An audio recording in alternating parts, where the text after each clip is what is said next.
ഇവിടെ സൂപ്പർ ഹിറ്റായി എന്ന് പറയുന്ന ഒരു സിനിമ 200 കോടി അല്ലെങ്കിൽ 250 കോടി വരെ പോകുന്ന സിനിമകളും നിങ്ങൾ 10 പേരെ ബ്രോ നിങ്ങൾ പിടിച്ചു നിർത്തി ചോദിക്കുക 10 പേരെ എങ്ങനെയുണ്ട് സിനിമ എന്ന് വെച്ചാൽ 10 അഭിപ്രായമാണ്. ദൃശ്യം സിനിമ കഴിഞ്ഞിട്ട് എല്ലാവരും ഒന്നടങ്കം ഏറ്റെടുത്തൊരു മലയാള സിനിമ ഉണ്ടായിട്ടില്ല. ഞാൻ തന്നെ കണ്ടെത്തുന്നത് മാത്രം കാര്യമാണ്. അതെ, ലോകനന്മയ്ക്ക് വേണ്ടിയല്ലല്ലോ വലിയ സിനിമ. ശരി ശരി, അതാ പറഞ്ഞത്. വളരെ നല്ലതാണെങ്കിൽ ചിലപ്പോൾ അല്ലല്ല, അതാണ് നിങ്ങൾക്ക് അറിയാത്ത കാര്യങ്ങളാണ് നിങ്ങൾ സംസാരിക്കുന്നത്. വേഫെയറർ ഫെബ്രുവരി റിലീസ് ചെയ്യുന്ന സിനിമയാണ് പൊങ്കാല. ഓപ്പൺലി പറയലേ, സിനിമക്ക് അകത്തുള്ള പ്രശ്നങ്ങൾ നിങ്ങൾ പറഞ്ഞ ഒരു പ്രേക്ഷകൻ മനസ്സിലാക്കേണ്ട കാര്യമില്ല, പക്ഷേ റിവ്യൂവർ മനസ്സിലാക്കണം. റിവ്യൂവർ റവന്യൂ വാങ്ങി ചെയ്യുന്ന ഒരാളാണ്. ഈ റിവ്യൂവേഴ്സ് എന്റെ സിനിമയെ മോശമാക്കി പറഞ്ഞെന്ന് മാത്രമല്ല ഞാൻ പറയണം. എന്റെ സിനിമക്ക് സത്യം പറഞ്ഞു കഴിഞ്ഞാൽ അശ്വന്ത് വോക്ക് അല്ലെങ്കിൽ ആരും അത്ര മോശം റിവ്യൂ ഒന്നും പറഞ്ഞിട്ടില്ല. ട്രാഫിക് സിനിമക്കകത്ത് റിലീസിങ്ങിന് ട്രാഫിക് ഉണ്ട്, അത് പ്രശ്നത്തിലാണ്. സിനിമ റിവ്യൂയിങ്ങുമായി ബന്ധപ്പെട്ട് മുഖ്യമന്ത്രി വി ഡി സതീശനുമായി കൂടിക്കാഴ്ച നടത്തിയ സംവിധായകൻ പൊങ്കാല എന്ന സിനിമയുടെ ഡയറക്ടർ ബിനിലാണ് ചേരുന്നത്. നമസ്കാരം. നമസ്കാരം.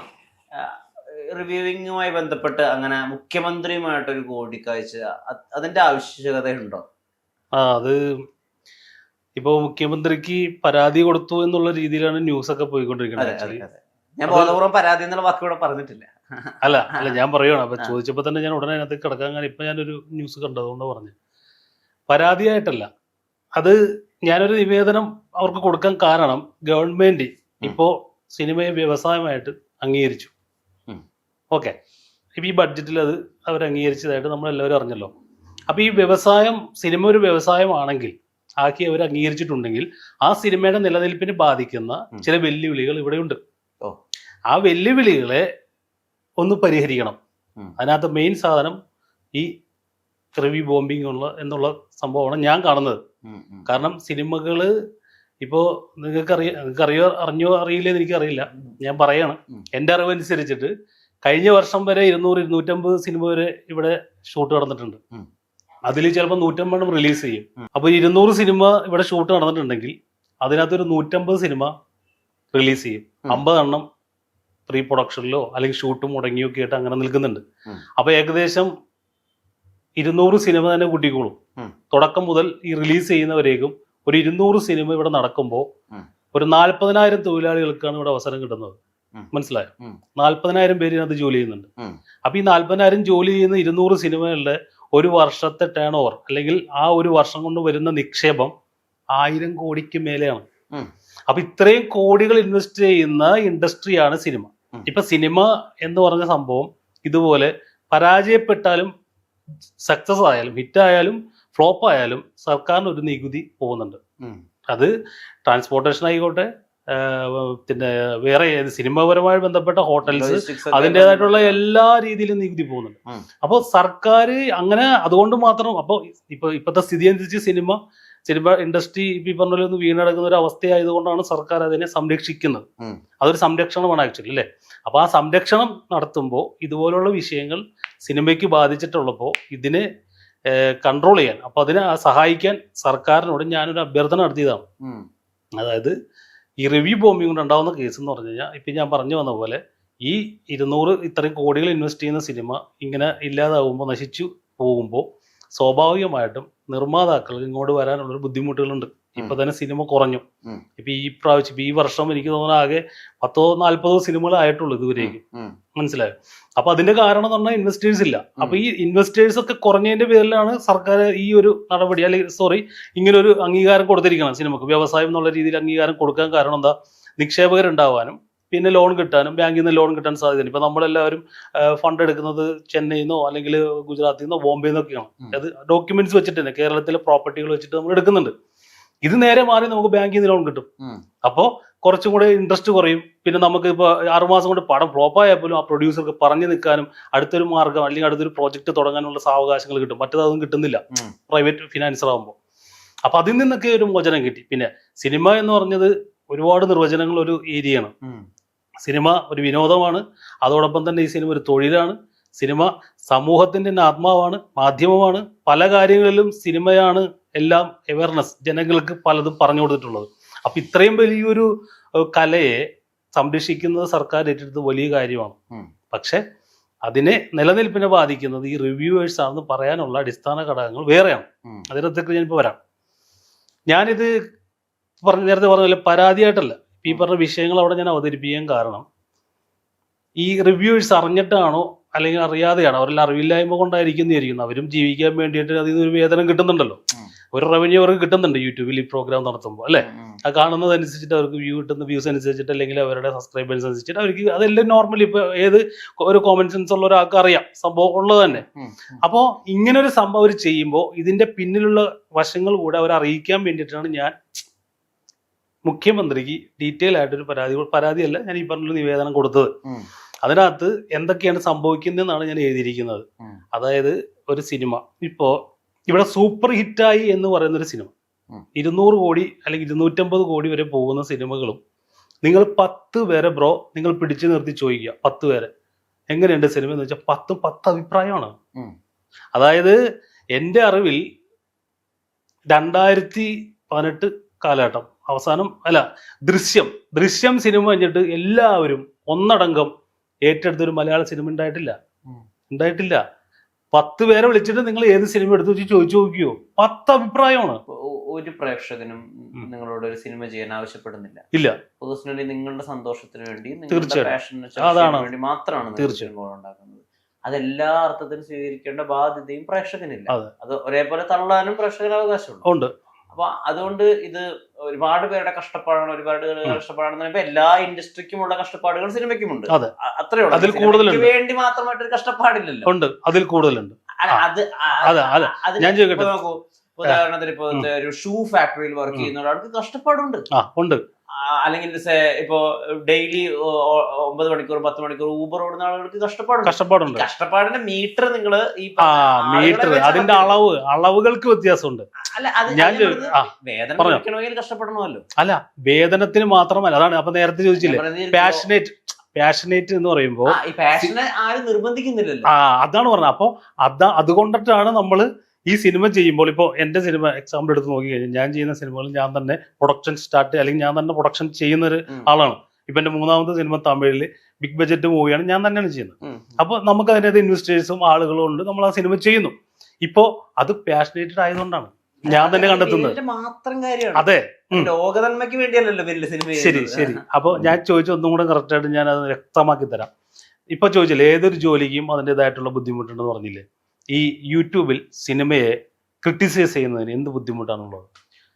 സിനിമയെ ക്രിട്ടിസൈസ് ചെയ്യാനോ അല്ലെങ്കിൽ സിനിമയെ പറ്റി നിങ്ങൾ പണം മുടക്കി കണ്ട സിനിമയ്ക്ക് പറ്റിയിട്ടുള്ള അഭിപ്രായം പറയാനോ നമ്മുടെ ഇവിടെ ഫ്രീഡം ഓഫ് സ്പീച്ച് എന്ന് പറഞ്ഞൊരു വിഭാഗമുണ്ട്. നമുക്ക് ഇവിടെ ഒരു മൗലിക അവകാശമാണ് നമ്മുടെ എക്സ്പ്രഷൻ. അപ്പൊ അതിന്റെ ഭാഗമായിട്ട് ഇപ്പൊ നിങ്ങളൊരു ബിരിയാണി കഴിച്ചു, ബിരിയാണി കൊള്ളില്ല, അതിന് നിങ്ങൾക്ക് ബിരിയാണി അരിയുടെ വിലയോ അല്ലെങ്കിൽ നെയ്യുടെ വിലയോ ബിരിയാണി പാകമോ ഒന്നും അറിയേണ്ടതില്ല. അതുപോലെ ഇത് വളരെ പഴയ ഒരു ചിന്താഗതിയാണ്. നമ്മൾക്ക് സിനിമയെ പറ്റി ആഴത്തിൽ അറിയണം, എഡിറ്റ് പാറ്റേൺ അറിയണം, അല്ലെങ്കിൽ കളർ പാലറ്റ് അറിയണം എന്നൊന്നും പറയേണ്ട ഒരു ആവശ്യമില്ല. നിങ്ങൾക്ക് ഒരു കാര്യം ഇഷ്ടമായില്ല. ഇപ്പൊ നിങ്ങൾ ഷർട്ട് ട്രയൽ റൂമിൽ പോയി ഇടുന്നു, നിങ്ങൾക്ക് അത് ഫിറ്റ് അല്ല എന്ന് മനസ്സിലാക്കുന്നു, നിങ്ങൾ തിരിച്ചു വരുന്നു, മറ്റൊരു ഷർട്ട് ഇടുന്നു. അല്ല, ഞാൻ പറഞ്ഞില്ലല്ലോ. അല്ല, ഞാൻ എഡിറ്റ് പാറ്റേണോ ക്യാമറയോ ലെൻസോ നിങ്ങൾ ലൈറ്റിംഗ് സെൻസ് ഇതൊന്നും ഞാൻ പറഞ്ഞിട്ടില്ല. അല്ലല്ല, അതാണ് ശ്രദ്ധിക്കുന്നത്. ഞാൻ പറഞ്ഞ 2 കാര്യങ്ങൾ ശ്രദ്ധിക്കുക. റിവ്യൂ ചെയ്യുന്നത് അല്ല, ഞാൻ എടുത്ത് പറയാം. ഞാൻ പറഞ്ഞതിന് കൃത്യമായ വ്യക്തത തരാം. അതായത് സിനിമയെ ക്രിട്ടിസൈസ് ചെയ്യുന്ന ആളുകൾ റിവ്യൂവർ, അപ്പൊ പിന്നെ നിങ്ങൾ റിവ്യൂവർ അല്ല, ക്രിട്ടിസൈസർ എന്ന് പറഞ്ഞ പേര്. നിങ്ങൾ റിവ്യൂ ചെയ്യാനാണ് അവിടെ. സിനിമയെ കണ്ടു, ഞാൻ കണ്ട സിനിമയെ കുറിച്ചിട്ട് എനിക്ക് പറയാൻ അവകാശമുണ്ട്. ജനാധിപത്യം അംഗീകരിച്ചിട്ടുണ്ട്. നിങ്ങൾ പറഞ്ഞോ, അഭിപ്രായം പറഞ്ഞു, ഞാനും പറയും അഭിപ്രായം. ഈ അഭിപ്രായം പറയുക, അതിന് ക്രിട്ടിസൈസ് ചെയ്യുമ്പോൾ മാനുഷികമായി നിങ്ങളൊന്ന് ആലോചിക്കുക. ഇതുപോലെ ഇത്ര ആളുകൾ, ഞാൻ പറയുന്നത് മാനുഷികമായിട്ടൊക്കെ ആലോചിക്കുമ്പോ പല റിവ്യൂവേഴ്സ് ഉൾപ്പെടെയുള്ള ആളുകൾ പറഞ്ഞിട്ടൊരു പരാതി, ഒരു സിനിമ ഇറങ്ങിയിട്ട് ഇപ്പൊ അതിനൊരു റിലാക്സേഷൻ സ്പാൻ എന്നൊക്കെ പറയുന്ന ഒരു ലൈഫ് സ്പാൻ കൊടുക്കണം, 3 ദിവസം കൊടുക്കണം എന്നൊക്കെയാണ് പലപ്പോഴും ആവശ്യമായിട്ട് പല ഘട്ടങ്ങളിൽ ഉന്നയിച്ചിട്ടുള്ളത്. പക്ഷെ ഈ 3 ദിവസങ്ങൾ റിവ്യൂവേഴ്സ് കാത്തിരിക്കുമ്പോൾ സിനിമ തിയേറ്ററിൽ ഇല്ല എന്നൊരു സ്ഥിതിവിശേഷം കൂടിയുണ്ട്. പലപ്പോഴും പല സിനിമകളും കാണാൻ വേണ്ടി തിയേറ്ററിലേക്ക് പോകുമ്പോൾ അവിടെ സിനിമ ഉണ്ടാവുന്നില്ല. പലപ്പോഴും പല സ്റ്റാർസിന്റെ സിനിമകൾ മാത്രമാണ് ചിലപ്പോൾ 3 ദിവസമൊക്കെ താണ്ടി അവിടെ ഉണ്ടാവുന്നത്. അപ്പോ റിവ്യൂവേഴ്സ് ആദ്യ ഷോ കണ്ട് ആദ്യം റിവ്യൂ ചെയ്യുമ്പോ അതിനെ അതിജീവിക്കാനുള്ള മെറ്റീരിയൽ നിങ്ങൾ സിനിമയിൽ ഉണ്ടാക്കുകയല്ലേ വേണ്ടത്. അങ്ങനെയല്ല അതിനെ മറുപടി. അതാണ് ഇപ്പൊ ചോദിച്ച ചോദ്യത്തിന് വീണ്ടും ഞാൻ ബാക്കിലേക്ക് പോകേണ്ടി വരും. അതാ ഞാൻ പറഞ്ഞത്, ഒരു റിവ്യൂവർ ഇരുന്ന് പറയുന്ന ഈ പറഞ്ഞ റിവ്യൂ കേട്ടിട്ട് ഞാൻ പറയണ 10 പേരിൽ ഒരാൾക്ക് വരാനുള്ള സമയം കിട്ടുന്നില്ലെന്നാണ് ഞാൻ പറഞ്ഞുകൊണ്ടിരിക്കുന്നത്. ഇത് കിട്ടാണ്ടാകുമ്പോൾ നിങ്ങൾ 3-ാം ദിവസം സിനിമ തിയേറ്ററിൽ നിന്ന് പോകും. അതല്ല ഞാൻ ചോദിക്കുന്നത്. ഞാൻ അത് അല്ല, ഒരു മിനിറ്റ് ഒറ്റ മിനിറ്റ്. ഇപ്പൊ ചോദിച്ചു അപ്പൊ തന്നെ പറഞ്ഞറിഞ്ഞു പോയാൽ അത് ഓക്കെ ആണ്, അല്ലെങ്കിൽ ഞാനും വിട്ടു. ഇപ്പൊ ചോദിച്ചില്ലേ ഫിലിം മേക്കറുടെ മാത്രം കുഴപ്പമില്ല. ഞാൻ പറഞ്ഞത് ശരിയാണ്. 10 പേരിൽ ഒരാൾ എന്റെ സിനിമ ഇഷ്ടപ്പെടുന്ന ഒരാൾക്ക് നിങ്ങൾ അവസരം കൊടുക്കുന്നില്ല എന്ന് ഞാൻ പറഞ്ഞപ്പോൾ എന്നോട് ചോദിച്ചു അത് ഫിലിം മേക്കറിന്റെ കുഴപ്പമില്ലെന്ന്. ഇനി നിങ്ങൾ ഒരു കാര്യം വ്യക്തമായിട്ട് മനസ്സിലാക്കിക്കോ, സിനിമയ്ക്കുള്ളിൽ അല്ലെങ്കിൽ സിനിമ നടക്കുന്ന കാലഘട്ടത്തും ഇനി മുന്നോട്ട് പോകുന്ന കാലഘട്ടം, മുന്നോട്ടെന്ന് ഞാൻ പറയൂല, ചിലപ്പോൾ വളരെ അടുത്ത് തന്നെ ഈ സംഭവം തീരും. എങ്ങനെയാണെന്നറിയോ, മനുഷ്യന് 7 എക്സ്പ്രഷൻസ് അല്ലെങ്കിൽ 7 ഇമോഷൻസേ ഉള്ളൂ. മനസ്സിലായോ? ഈ 7 ഇമോഷൻ വെച്ചിട്ടാണ് ഈ കണ്ട കാലം മൊത്തം ഇവിടെ സിനിമ ഉണ്ടാക്കിയിരിക്കുന്നത്.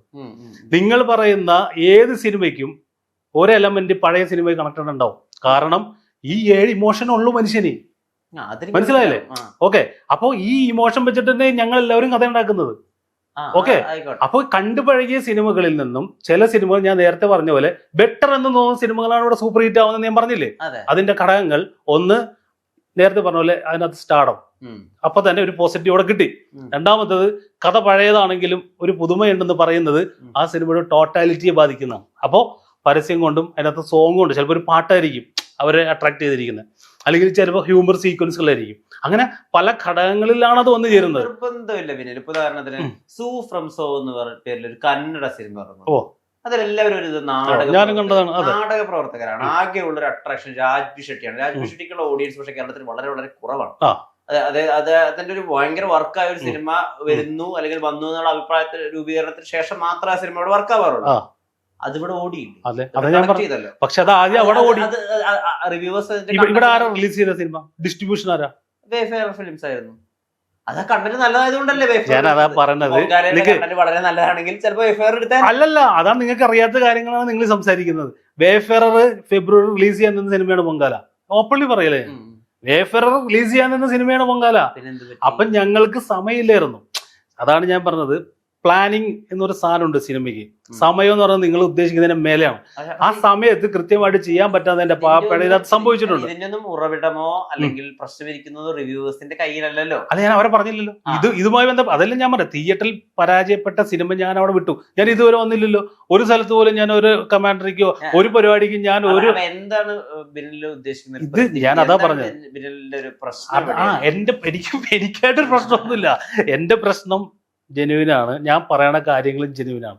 വ്യക്തമായിട്ട് നിങ്ങളത് ശ്രദ്ധിച്ച് കേട്ടിട്ടുണ്ടെങ്കിൽ നിങ്ങൾക്ക് മനസ്സിലാവും. ഞാൻ പറഞ്ഞു വരുന്നത്, സിനിമക്ക് അകത്തുള്ള പ്രശ്നങ്ങൾ നിങ്ങൾ പറഞ്ഞ ഒരു പ്രേക്ഷകൻ മനസ്സിലാക്കേണ്ട കാര്യമില്ല. പക്ഷേ റിവ്യൂവർ മനസ്സിലാക്കണം. റിവ്യൂവർ റവന്യൂ വാങ്ങി ചെയ്യുന്ന ഒരാളാണ് അവൻ. ഈ സിനിമയെ ക്രിട്ടിസൈസ് ചെയ്ത് ജീവിക്കുന്ന ഒരാളാണെങ്കിൽ അയാൾ ഈ വിവരം അറിഞ്ഞിരിക്കണം. പ്രേക്ഷകൻ, നോർമൽ ഒരു പ്രേക്ഷകൻ അറിയേണ്ട കാര്യമില്ല. ഞാൻ ഈ പറഞ്ഞ കഷ്ടപ്പാടിനേക്കാൾ ഉപരി ഈ വ്യവസായം നിലനിന്നാലേ ഞങ്ങൾക്കും ഇവിടെ ജീവിക്കാൻ പറ്റുള്ളൂ എന്നുള്ള സത്യസന്ധമായ ഒരു കാര്യമുണ്ട്. അത് അല്ലെങ്കിൽ പിന്നെ റിവ്യൂ ചെയ്യരുതല്ലോ. ഉദാഹരണത്തിന് ഇപ്പോ കഴിഞ്ഞ മാസത്തിൽ ഏറ്റവും അധികം ആളുകൾ റിവ്യൂ ചെയ്യുകയും ആളുകൾ സംസാരിക്കുകയും ചെയ്ത് 2 സിനിമകൾക്ക് മലയാളമോ ഇന്ത്യയുമായിട്ടോ ഒരു ബന്ധമില്ല. അത് ഫ്യൂരിയസ് ഒബ്സഷനുമാണ്. അപ്പൊ നിങ്ങൾ ഇവിടെ സിനിമ ഉണ്ടാക്കണമെന്ന് റിവ്യൂവേഴ്സിന് നിർബന്ധമില്ല.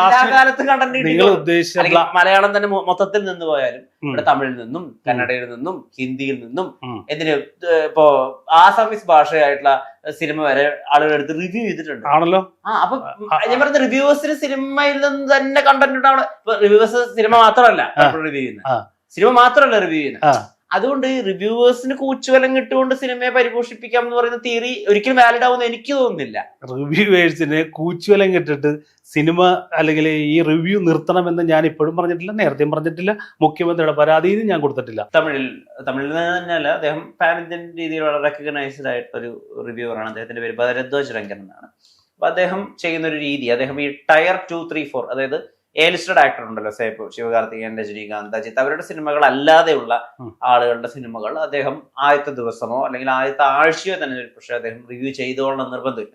അദ്ദേഹം പറയുന്ന ഒരു കാരണം, ഒരു പക്ഷെ അദ്ദേഹം കണ്ടിട്ട് ആ സിനിമയ്ക്ക് ഒരു നെഗറ്റീവ് റിവ്യൂ പറഞ്ഞാൽ അത് ചിലപ്പോൾ അതിന്റെ റീച്ചിനെ വല്ലാതെ ബാധിക്കും എന്നുള്ളൊരു ഏരിയയിലാണ്. അത് കുറച്ചുകൂടി പ്രാക്ടിക്കൽ ആയിട്ടൊരു ഡിസിഷൻ ആയിട്ട് എനിക്ക് തോന്നിയിട്ടുണ്ട്. കാരണം അത് അദ്ദേഹത്തിന്റെ ക്രെഡിബിലിറ്റിയുമായി ബന്ധപ്പെട്ട് അദ്ദേഹത്തിന് ഈ പറഞ്ഞ പോലെ ഇന്ത്യ മുഴുവനും ഓഡിയൻസ് ഉള്ള ഒരു ഏരിയ ഉണ്ടല്ലോ. അത് വളരെ പ്രാക്ടിക്കൽ ആയിട്ട് കാര്യമാണ്. പക്ഷെ നമ്മുടെ മലയാളത്തെ സംബന്ധിച്ചിടത്തോളം നമുക്ക് ഇവിടെ അങ്ങനെ ഒരു ഹൈറാർക്കി ഇല്ല.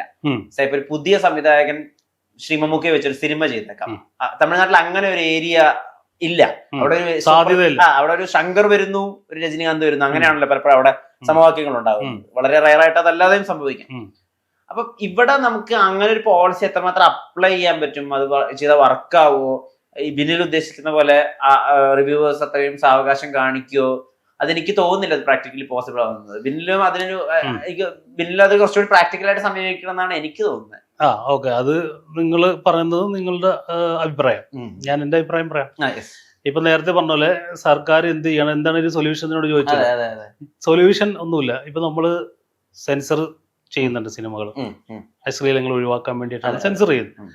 ഇതുപോലെ തന്നെ ഗവൺമെന്റ് ഒരു സംഘടന രൂപീകരിക്കുക, ഒരു കമ്മിറ്റി രൂപീകരിക്കും. ആ കമ്മിറ്റിയിൽ ഇപ്പൊ ഈ പറഞ്ഞ പോലെ അവരെ കാണിച്ചിട്ട് യൂട്യൂബർ അപ്ലോഡ് ചെയ്യണമെന്നല്ല ഞാൻ പറഞ്ഞത്, റിവ്യൂസ് ചെയ്യണമെന്നല്ല, അപ്ലോഡ് ചെയ്യണമെന്നല്ലതാണ്. അവര് ചെയ്യുന്നതിന് നിരീക്ഷിക്കാൻ ഒരു ടീമിനെ വയ്ക്കുക. അതിനകത്ത് വ്യക്തിഗതയോ ഇതുപോലുള്ള എന്താ പറയാ അവഹേളന പ്രയാസങ്ങൾ ഉണ്ടാക്കുന്ന വീഡിയോസുകൾ ഗവൺമെന്റ് അതിൻ്റെതായ ഒരു നിയമത്താൽ അതിനെ പരിഹരിക്കുക. ഇപ്പോഴും പേഴ്സണലി വിശ്വസിക്കുന്നത് ഇപ്പോ ഒരു പറ്റം റിവ്യൂവേഴ്സ് ആഷൻ ടോക്കോ അല്ലെങ്കിൽ ലെൻസ്മാനോ ഇങ്ങനെയുള്ള ആളുകളൊക്കെ തന്നെ നെഗറ്റീവ് റിവ്യൂ ഇട്ടത് കൊണ്ടാണ് സിനിമ മോശമായി പോയത്, അല്ലെങ്കിൽ എൻഡ് റിസൾട്ടിൽ വിജയത്തിലേക്ക് എത്താതെ പോയത് തന്നെയാണോ? ഒരിക്കലും അങ്ങനെ ഒന്നും ഞാൻ പറയില്ല, ഞാൻ പറഞ്ഞിട്ടില്ല. അങ്ങനെയാണ് ഞാൻ അപ്പോഴന്നെ ഇതിന്റെ ഒരു അഭിമുഖത്തിന് റെഡി ആവൂലേ? അങ്ങനെയില്ല, അതില്ല. ഞാൻ മനസ്സിലാക്കിയത്, ഞാൻ ഒന്നുകൊണ്ട് പറയും, ഈ സിനിമ തിയേറ്ററിൽ നിന്ന് പോയി 6 മാസം കഴിഞ്ഞു ആമസോണിൽ വന്നപ്പോ അവിടെ കിട്ടിയ ആ ഒരു സ്വീകാര്യതയാണ് എന്നെ കൊണ്ട് സംസാരിപ്പിച്ചത്. അപ്പോ എന്റെ സിനിമ കാണാനുള്ള ആളുകൾ ഇവിടെ ഉണ്ടായിരുന്നു. അപ്പൊ ഞങ്ങൾ കണ്ട 50 പേര് എല്ലാവരും ഓക്കെ പറഞ്ഞിട്ട് റിലീസ് ചെയ്ത അതേ സിനിമ ആ 50 പേരുടെ അതേ ഒപ്പീനിയനാണല്ലോ എനിക്കിപ്പോ കിട്ടിയത്. അപ്പോ ഈ എവിടെയാണ് ഇത് പാളിയത്? ഒരു ഘട്ടം പിന്നെ അവിടെ വേറൊരു സാമ്പത്തികപരമായ ഒരു വിഷയം കൂടിയാണ്. ഞാൻ ഇടപെട്ടോ. ഉദാഹരണത്തിന് ഇപ്പൊ OTT-യിൽ ആളുകൾ പടം കാണുന്നതിന്റെ ഒരു ട്രാൻസ്പെറൻസി എത്രത്തോളം ഉണ്ടെന്ന് നമുക്ക് ഇപ്പോഴും വ്യക്തമല്ല. ഉദാഹരണത്തിന് ഇപ്പൊ പൊങ്കാല ഒരാൾ സബ്സ്ക്രിപ്ഷൻ ചെയ്തിട്ട് തന്നെയാണോ കാണുന്നത് നമുക്കറിയില്ല. അയാൾ ടെലഗ്രാമിൽ നിന്ന് ചിലപ്പോൾ പൈറേറ്റഡ് കോപ്പി ഡൗൺലോഡ് ചെയ്തിട്ടായിരിക്കും കാണുന്ന ഒരു അവസ്ഥ ഉണ്ടാവുക. അയാള് ഇപ്പൊ ഒരു ഫാമിലി, ഒരു 4 പേരടങ്ങുന്ന കുടുംബം തിയേറ്ററിൽ പോയി ഒരു സിനിമ കാണണമെങ്കിൽ നിശ്ചിത ഏകദേശം ഒരു 1200 രൂപയ്ക്ക് താഴെയാണ്. അത്രയും ചെലവ് കൊടുത്ത് അത്രയും പണം മുടക്കി എന്തിന് പൊങ്കാല ഒരു സിനിമ കാണുന്നതിന് ഒരു കുടുംബം 2 വട്ടം ആലോചിച്ചാൽ ആ പോക്ക് മുടങ്ങിപ്പോവും. അല്ലെങ്കിൽ ഈ പറഞ്ഞ പോലെ ആദ്യ ദിനമോ രണ്ടാമത്തെ ദിനമോ പോറിംഗ് പോസിറ്റീവ് റിവ്യൂസ് എന്ന് പറയുന്ന ഒരു അവസ്ഥ വരണം. ഈ വീട്ടിലിരുന്ന് കാണുന്ന ഒരു സ്ഥിതി വിശേഷം എന്ന് പറയുമ്പോൾ ഈ പറഞ്ഞ 400 രൂപയോ 500 രൂപയൊക്കെയാണ് അതിന്റെ ഒരു സബ്സ്ക്രിപ്ഷൻ ഫീ വരുന്നത്. അത് എത്ര പേർക്ക് വേണമെങ്കിൽ കാണാം, കളക്റ്റീവായി കാണാം, പോസ്റ്റ് ചെയ്ത് കാണാം. ഓഫ് കോഴ്സ് കണ്ടന്റ് നല്ലതായിരിക്കും, അതുകൊണ്ടായിരിക്കണമല്ലോ ഈ പറഞ്ഞ 9ാമത്തെ പൊസിഷനിലും ഒക്കെ വരേണ്ടത്. പക്ഷെ ഈ പറഞ്ഞ ഫിനാൻഷ്യൽ ഫാക്ടേഴ്സ് 2 സ്ഥലത്ത് നന്നായി മാറ്റർ ചെയ്യും. അപ്പൊ ഇപ്പുറത്തൊരു പൊങ്കാലയുണ്ട്, അപ്പുറത്തൊരു ബാഹുബലി ഉണ്ടെന്ന് വിചാരിക്കുക. ആളുകൾ വലിയ കാഴ്ചകൾ കളങ്കാവലുണ്ടെന്ന് വിചാരിക്കാം. ഒരു സാധാരണ മനുഷ്യന് ഒരു പക്ഷെ എന്നാ പിന്നെ ഒരു മമ്മൂട്ടി പടത്തിന് പോയേക്കാം, മമ്മൂട്ടി വില്ലനും വിനായകൻ നായകനും അതല്ലേ കൂടുതൽ ആവേശകരമാവാൻ ചിന്തിക്കുന്നതിൽ ഒരിക്കലും നമുക്ക് തെറ്റു പറയാൻ പറ്റില്ല. ഞാൻ പറയുന്നത് അവിടെ അപ്പൊ ബിനിൽ ചിന്തിച്ചതിനാണോ കുഴപ്പം, അതോ ഈ പറഞ്ഞ സാധാരണക്കാരനാണോ കുഴപ്പം എന്നുള്ളത് എനിക്കൊന്നുകൂടി അറിയേണ്ടത്. അതെ, അതാണ് ഇപ്പൊ നേരത്തെ എന്നോട് ചോദിച്ചില്ലേ, റിവ്യൂവേഴ്സ് കാരണമാണോ സിനിമ തിയേറ്റർ ഫ്ലോപ്പ് ആയോ? ഞാൻ അല്ലെന്ന് പറഞ്ഞില്ലേ, ഇത് തന്നെയാണ് അതിന്റെ കാരണം. ചില ഭാഗങ്ങൾ പ്രൊഡക്ഷൻ ടീമിന്റെ ഒരു ആംഗിളിൽ നിന്ന് കുറെ പാകപ്പിഴകൾ സംഭവിക്കുന്നുണ്ട്. അതുപോലെ ഒരു സിനിമയ്ക്ക് ഓപ്പോസിറ്റ് ഒരിക്കലും റിലീസ് ചെയ്യാൻ പാടില്ല, മനസ്സിലായോ? അപ്പൊ അതൊരു ഭാഗമാണ്. അതുകൊണ്ടാണ് ഞാൻ അന്നും ഉണ്ടായിരുന്നെന്ന് ഞാൻ പറഞ്ഞു വന്നത്. ഇപ്പൊ ഞാനത് പറയാൻ കാരണം ആ 50 പേരുടെ ഒപ്പീനിയൻ കറക്റ്റ് ആയിരുന്നു. അപ്പൊ കുറച്ചും കൂടെ ആളുകൾ കയറിയാനെ അത് ഈ റിവ്യൂവേഴ്സ് എന്റെ സിനിമയെ മോശമാക്കി പറഞ്ഞെന്ന് മാത്രമല്ല ഞാൻ പറയണം. എന്റെ സിനിമക്ക് സത്യം പറഞ്ഞു കഴിഞ്ഞാൽ അശ്വന്ത് ഗോക്ക് അല്ലെങ്കിൽ ആരും അത്ര മോശം റിവ്യൂ ഒന്നും പറഞ്ഞിട്ടില്ല. നോർമലി അവർ ഉപയോഗിക്കുന്ന ആ രീതിയിൽ എന്നെ പോയിട്ടില്ല. എങ്കിൽ പോലും ചില ഭാഗങ്ങളിൽ എനിക്കും ഇത് പരിഹാസം ഫീൽ ചെയ്തിട്ടുണ്ട്. ഓക്കെ, അപ്പൊ അത് പല സിനിമകളിലും ഉണ്ടാക്കിയിട്ടുണ്ട്. പല സിനിമകളിലും ഇത് ആവർത്തിക്കുന്ന കണ്ടപ്പോ ഞാൻ പറഞ്ഞ ആ വ്യവസായം ഞാനും കൂടി അടങ്ങുന്നതാണ്. കാരണം ഞാനൊരു പ്രൊഡ്യൂസറും കൂടിയാണ്. ഞാനൊരു സംവിധായകൻ മാത്രമാണെങ്കിൽ ഇങ്ങനെ ഒരു ഇനിഷ്യേറ്റീവ് എടുത്ത് വന്നിരിക്കൂല. ഞാൻ പണം മുടക്കുന്ന ഒരാളാണ്. അപ്പൊ എനിക്ക് വേദനിക്കും, മനസ്സിലായോ? ഈ വ്യവസായം നിലനിൽക്കേണ്ടത് എന്റെ ആവശ്യമാണ്. ഞാനിപ്പോ ആ ഡയറക്ടർ റൈറ്റർ എന്നുള്ള സാധനം മാറ്റിയിട്ട് നിങ്ങൾ എന്നെ ഒരു നിർമ്മാതാവായിട്ട് കാണുവാണെങ്കിൽ എനിക്ക് ഈ വ്യവസായത്തിൽ നിലനിന്നേ പറ്റൂ. നേരത്തെ പറയുന്നതിലൊക്കെ എനിക്ക് മനസ്സിലാവുന്നത് ഒരു കൺസേൺ ആണ്. മലയാള സിനിമയുടെ ഒരു ദിശയെ പറ്റിയിട്ടുള്ള ഒരു കൺസേൺ പറയുകയുണ്ടായാലും ഞങ്ങൾ കാണുമ്പോൾ, അതായത് മീഡിയ ഉൾപ്പെടെ അല്ലെങ്കിൽ കോമൺ പീപ്പിൾ ഉൾപ്പെടെ ഞങ്ങൾ കാണുമ്പോൾ ഞങ്ങൾ കാണുന്നത് മലയാള സിനിമ വലിയ വലിപ്പങ്ങളിലേക്കൊക്കെ പോകുന്നതാണ്. അതായത് ഇപ്പൊ ഖലീഫ വരുന്നു, അത് വലിയൊരു സ്കെയിൽ മൗണ്ട് ആവുന്ന സിനിമയാണ്. ഐ ആം ഗെയിം എന്ന് പറയുന്ന സിനിമ ഈ പറഞ്ഞ പോലെ എല്ലാ ലാംഗ്വേജസിലും അപ്പീൽ ആവുന്ന രീതിയിലാണ് അതിനെ ഒരുക്കുന്നത്. ഇപ്പൊ സ്റ്റേഡിയം തന്നെ സെറ്റ് ഇട്ടിട്ടാണ് പല ക്രിക്കറ്റ് സീക്വൻസുകളൊക്കെ ഷൂട്ട് ചെയ്തതെന്ന് മനസ്സിലാക്കുന്നത്. ഇപ്പൊ അതിമനോഹരം എന്നുള്ള സിനിമ ശബരിമല പോലൊരു സ്ഥലത്ത് അത്രയും ലൈവ് ലൊക്കേഷനിൽ ഇനിയും ഏകദേശം 50 ദിവസങ്ങൾ അങ്ങോട്ട് സ്കെഡ്യൂൾ ഉണ്ടെന്നൊക്കെ അറിയുന്നു. മമ്മൂക്ക വാമ്പയർ ആയിട്ട് അഭിനയിക്കാൻ പോകുന്നു പ്രാപ്പട എന്നുള്ള ഡയറക്ടറുടെ കൂടെ. അതും ഈ പറഞ്ഞ പോലെ കുറച്ച് വലിയ സ്കെയിലാണ് ഒരുക്കുന്നത്. ഇപ്പോ രാഹുൽ സദാശിവന് വേണ്ടിയിട്ട് കരൺ ജോഹറാണ് കൊളാബറേഷന് വേണ്ടിയിട്ട് വരുന്നത്, അദ്ദേഹത്തിന് ഏറ്റവും പുതിയ സിനിമ ഓഡിയനൊക്കെ വേണ്ടിയിട്ട്. ആ രീതി ഞങ്ങൾ കാണുന്നത്, ഞാൻ പറഞ്ഞല്ലോ, ഞാൻ പറഞ്ഞത് ഇതിനകത്ത് ഞങ്ങൾ ഇൻ ഗെയിമിലല്ല, ഞങ്ങൾ പുറത്താണ്. അപ്പോഴും ഞങ്ങൾ കാണുന്നത് ഈ വലിപ്പങ്ങളെയാണ്. അതായത് ഈ പറഞ്ഞ വലിയ രീതിയിലേക്ക് മലയാള സിനിമ മാറുന്നതൊക്കെ ആയിട്ടാണ്. എന്താ ശരിക്കുള്ള നിജസ്ഥിതി ആസ് എ പ്രൊഡ്യൂസർ നിങ്ങൾ മനസ്സിലാക്കുക? ഓക്കെ, അതായത് ഇപ്പൊ നിങ്ങൾ ഈ പറഞ്ഞ ആ ബ്രാൻഡഡ് കാസ്റ്റിങ്ങൾ നിങ്ങൾ ശ്രദ്ധിച്ചാൽ മതി, മനസ്സിലായ? ഇവര് ഈ പറഞ്ഞ മമ്മൂക്കയാണെങ്കിൽ ശരി, നേരത്തെ പറഞ്ഞ പോലെ മലയാള സിനിമയെ എവിടെ എത്തിക്കാൻ പറ്റുമോ അത്ര എക്സ്ട്രീമിൽ സിനിമക്ക് വേണ്ടി ഡെഡിക്കേറ്റഡ് ആയിട്ടുള്ള മനുഷ്യനാണ്. പൃഥ്വിരാജ് സുകുമാരനാണെങ്കിൽ ശരി, ദുൽഖർ സൽമാൻ, എല്ലാവരും നമ്മുടെ ഇൻഡസ്ട്രിയെ ലോകം മൊത്തം അറിയിക്കാൻ വേണ്ടി ശ്രമിക്കുന്നവരാണ്. അതിന്റെ ഭാഗമാണ് ഇപ്പൊ പറഞ്ഞ സിനിമകളൊക്കെ, മനസ്സിലായോ? അത് ഈ ഭാഗ്യം എല്ലാ ഡയറക്ടേഴ്സിനോ റൈറ്റേഴ്സിനോ ഒരു നിർമ്മാതാവിന് പോലും കിട്ടണമെന്നില്ല. കാരണം അവർക്കൊക്കെ ഓൺ പ്രൊഡക്ഷൻസ് ഉണ്ട്. ചിലപ്പോൾ അവരുടെ പ്രൊഡക്ഷൻ തന്നെ ആയിരിക്കും സിനിമ വേറെയും നടത്തിക്കൊണ്ട് പോകുന്നത്.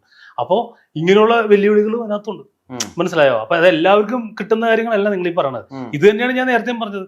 5 വർഷം കഴിയുമ്പോൾ ഒരു ഫാന്റസിക് ആയിട്ടുള്ള സിനിമകൾ ഇവിടെ ഉണ്ടാക്കണമെങ്കിൽ ഇതുപോലുള്ള സ്റ്റാർഡങ്ങൾ വേണം. ആ ലെവലിലേക്ക് സിനിമ മാത്രം ചുറ്റിപ്പറ്റി സിനിമ വരാൻ പോവാണ്. ആ വണ്ടി ദുരന്തമാണ് അത് വലിയ. കാരണം 3-4 കാറ്റഗറീസ് ഉണ്ട് ഇവിടെ. ഇതുപോലെ പാൻ ഇന്ത്യൻ സ്റ്റാർ, അതിന്റെ അടിയിൽ മോളിവുഡ് സ്റ്റാർ, അതിന്റെ അടിയിൽ വേറെ കാറ്റഗറീസ് ഉണ്ട് ഇവിടെ. പാവങ്ങൾ ആർട്ടിസ്റ്റുകൾ, അവരൊക്കെയാണ് ശരിക്കും ശ്രദ്ധിക്കേണ്ടത്. കാരണം ഇങ്ങനൊരു മേഖല, കാരണം ടെക്നോളജി ഏത് ലെവലിൽ മാറിയാലും, ഇപ്പോ ഞാൻ പറയണത് ഏത് പ്രോഗ്രാമിലും ഏത് സോഫ്റ്റ്വെയറും എങ്ങനെ ഉപയോഗിച്ചു, ഏത് AI ഉപയോഗിച്ച് എങ്ങനെ സിനിമ ചെയ്താലും മനുഷ്യൻ ജീവിച്ചിരിക്കുന്ന കാലം വരെ അവൻ നല്ല കഥയെ തേടിക്കൊണ്ടിരിക്കും. കഥയാണ് അടിസ്ഥാനം. ഓക്കെ, അപ്പോ ആ അടിസ്ഥാനമായ കഥയെ മേക്കിങ്ങിൽ മാറാൻ പോകണം. ഈ പറഞ്ഞ വലിയ സിനിമകൾ, ബഡ്ജറ്റ് സിനിമകൾ ഉണ്ടാവുന്നത് മേക്കിങ്ങിലാണ്. കാരണം ഒരു കഥ, ഇപ്പൊ ആ കഥ എങ്ങനെ വേണമെങ്കിലും നമുക്കതിനെ മേക്ക് ചെയ്തെടുക്കാം. അത് ഒരു ക്രിയേറ്റർ അതിനെ പ്രൊഡക്ഷൻ അതിനെ സപ്പോർട്ട് ചെയ്യുന്നുണ്ടെങ്കിൽ ഒരു ഡയറക്ടറിന് അത് ചെയ്യാൻ പറ്റും, മനസ്സിലായോ? ബഡ്ജറ്റാണ് ഏറ്റവും വലുത്. അതുകൊണ്ടാണ് ഇനി ചെറിയ കഥകളും പുതിയ സെറ്റ് ഓഫ് ക്രൂവും അത് ആണ് പലപ്പോഴും നാശത്തിലേക്ക് പോയിക്കൊണ്ടിരിക്കുന്നത്. അങ്ങനെയാണോ മനസ്സിലാക്കുക? അതാണ് നാശത്തിലേക്ക് ഏറെയും സംഭവിച്ചിരിക്കുന്നത്. ഇപ്പൊ തന്നെ ആശ എന്നൊരു സിനിമ നല്ല സിനിമയായിരുന്നു. അതിന് ഈ പറഞ്ഞ പോലെയുള്ള ഒരു സ്വീകാര്യത കിട്ടിയോ? ഇല്ല. നല്ല സിനിമയായിരുന്നു. അപ്പൊ നല്ല സിനിമകളെല്ലാം വിജയിക്കുന്നില്ലെന്ന്. അപ്പൊ അങ്ങനെയാണെങ്കിൽ ഈ 96, ഞാൻ നേരം 100-ൽ 4 ഹിറ്റും ബാക്കി 96 ഫ്ലോപ്പ് ആവില്ല. അപ്പൊ ഇതിനൊക്കെ നിയന്ത്രിക്കണമെങ്കിൽ ആദ്യം തന്നെ ചെയ്യേണ്ടത് എന്താണെന്നറിയോ? കേരള ഫിലിം ചേംബർ അസോസിയേഷനാണ് ആദ്യം കൃത്യമായ തീരുമാനം എടുക്കേണ്ടത്. ഞാൻ ഉള്ളത് പറയാം. ആദ്യം അവിടെ നിന്ന് തുടങ്ങണം പരിപാടി. അവിടെയാണ് ഇത് ആലോചിക്കേണ്ടത് ശരിക്കും. അതായത് ഒരാഴ്ചയിൽ 7-8 സിനിമകളാണ് ഇറങ്ങുന്നത്. ആക്സിഡന്റില് 7 ചിലപ്പോൾ 8 ചത്തുപോകും, ഒരെണ്ണം പോലും ജയിക്കൂല. എന്തിനാണ് ഈ 8 സിനിമ ഒന്നിച്ച് റിലീസ് ചെയ്യണമെന്നേ? നിങ്ങൾ അതിനൊരു കൺട്രോളിങ് മാനേജ്മെന്റ് ഉണ്ടാക്കുക ആദ്യം. അപ്പൊ അവിടെ മെമ്പർഷിപ്പ്, അവിടെ നമ്മൾ രജിസ്റ്റർ ചെയ്യാൻ ചെയ്യുമ്പോൾ തന്നെ പറയാം, ഈ മാസം ഇത്ര സിനിമകൾ രജിസ്റ്റേർഡ് ആണ്, അപ്പൊ ഇന്ന ഡേറ്റിൽ നിങ്ങൾ രജിസ്റ്റർ ചെയ്ത് പോയിക്കോ, റിലീസിന്റെ ഡേറ്റ് ഞങ്ങൾ തീരുമാനിക്കും. അപ്പൊ പറയും ഞങ്ങൾ പ്രൊഡ്യൂസേഴ്സ് നല്ല സമയം നോക്കി ഞങ്ങളുടെ ഇഷ്ടത്തിന് റിലീസ് ചെയ്താൽ ഞങ്ങൾക്ക് എന്തെങ്കിലും കിട്ടുമെന്ന്. അപ്പൊ ഈ 96 സിനിമ നല്ല സമയം നോക്കിയല്ലേ റിലീസ് ചെയ്തത്, അല്ലേ? എന്നിട്ട് എന്താ കിട്ടിയത് അവർക്ക്? അപ്പോ അതുകൊണ്ടല്ല കിട്ടേണ്ടത്. ട്രാഫിക്, സിനിമക്കകത്ത് റിലീസിങ്ങിന് ട്രാഫിക് ഉണ്ട്, അത് പ്രശ്നത്തിലാണ്. ഇതുപോലുള്ള അടിസ്ഥാനപരമായ അതൊക്കെ ഒന്ന് കൺട്രോൾ ചെയ്യണം. അപ്പൊ തന്നെ ഈ റിവ്യൂവേഴ്സ് പറഞ്ഞാൽ പോലും നമുക്ക് കുറെയൊക്കെ പരിഹരിക്കാൻ പറ്റും. ആദ്യം ചെയ്യേണ്ടത് അതാണ്. അതുപോലുള്ള കാര്യങ്ങളൊന്നും ആരും ശ്രദ്ധിക്കുന്നില്ല. ഇത് നശിച്ച് ഇല്ലാണ്ടാവണ ഒരു സമയത്ത് മോളോട്ട് ഇങ്ങനെ നോക്കിയിരിക്കുക. മറ്റേ വിനോദയാത്രയിൽ മീര ജാസ്മിൻ ദിലീപറിന്റെ അടുത്ത് പറഞ്ഞൊരു ഡയലോഗ് ഉണ്ട്, കുറെ ഓടുകൊണ്ടിട്ട് എന്താ കാര്യം, മുമ്പിൽ കിടക്കണ കാര്യങ്ങൾ മനസ്സിലാക്കണ്ടേ, അല്ലേ? നമ്മൾ മനുഷ്യന്മാർ ഈ മുമ്പിൽ കിടക്കണ കൺമുമ്പിലുള്ള കാര്യങ്ങൾ മനസ്സിലാക്കാതെ ഇങ്ങനെ ഇരുന്നിട്ട് എന്താ കാര്യം? ഏറ്റവും വലിയ അപകടം ഇതാണ്. ആഴ്ചയിൽ ഇറങ്ങുന്ന സിനിമകളുടെ എണ്ണം തന്നെയാണ്. എന്ന് വെച്ചിട്ട് പുതിയ സംവിധായകർക്കോ പ്രൊഡ്യൂസേഴ്സ്ക്കോ അവസരം കൊടുക്കരുത് എന്നല്ലോ ഞാൻ ഉദ്ദേശിക്കുന്നത്. എണ്ണത്തെ കൺട്രോൾ ചെയ്യണം. ഒരാഴ്ച ഇറങ്ങുന്ന സിനിമയെ കൺട്രോൾ ചെയ്യണം. അപ്പൊ ഈ ആക്സിഡന്റ് പരിപാടി ഡെത്ത് ഉണ്ടാവില്ല. ഇപ്പൊ എണ്ണം കൺട്രോൾ ചെയ്യണം, എണ്ണം കൺട്രോൾ ചെയ്യണ്ട, റിലീസിംഗിന്റെ എണ്ണം സ്കെഡ്യൂൾഡ് ആക്കണം, ഒരു ഓർഡർ കൊണ്ടുവരണം, അതിന് കലണ്ടർ സൃഷ്ടിക്കണം, സ്കെഡ്യൂൾ കൊണ്ടുവരണം. അതുപോലെ റിവ്യൂവേഴ്സ് കുറച്ചുകൂടി മനുഷ്യത്വപരമായി കുറച്ചുകൂടി സ്പേസ് കൊടുത്ത് ഓരോ സിനിമയുടെയും വലിപ്പ ചെറുപ്പങ്ങൾ മനസ്സിലാക്കി കുറച്ചുകൂടി പരിഗണിച്ചുകൊണ്ട് റിവ്യൂ ചെയ്യണം.